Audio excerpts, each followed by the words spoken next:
Gym చేసి మానేస్తే weight gain అవుతారా? నేను 2 మంత్స్ జిమ్‌కి గ్యాప్ ఇచ్చా. 5 కేజీస్ గెయిన్ అయ్యా. ఈరోజు నాది పుష్ డే. ఇంకా మార్నింగ్ లెగిసి వెయిట్ చెక్ చేసుకొని, బ్రేక్‌ఫాస్ట్ అయితే కంప్లీట్ చేశా. ఇంకా రెడీ అయ్యి ఆఫీస్‌కైతే స్టార్ట్ అయిపోయా.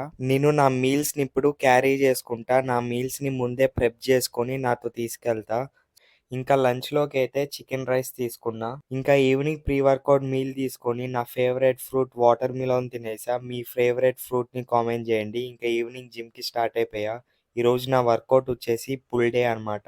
మనం వర్కౌట్ చేస్తే మనకి డైలీ 300-500 క్యాలరీస్ వరకు బర్న్ అవుతాయి. మీరు ఇప్పుడైతే జిమ్‌కెళ్ళి వర్కౌట్ చేయటం ఆపేసి అండ్ ఆల్సో ఫిజికల్‌గా యాక్టివ్‌గా లేకుండా ఉంటే మీ క్యాలరీస్ అనేవి బర్న్ అవ్వవు. సో, మీరు ఆటోమేటిక్‌గా క్యాలరీ సప్రెస్‌లోకెళ్తారు. అండ్ ఆల్సో మీరు డైట్ ఫాలో అవ్వకుండా ఎక్కువ ఫుడ్‌ని తింటే ఖచ్చితంగా వెయిట్ గెయిన్ అనేది అవుతారు. ఇంకా నా వర్కౌట్‌నైతే కంప్లీట్ చేసి ఒక 30 మినిట్స్ కార్డియో అయితే చేశా.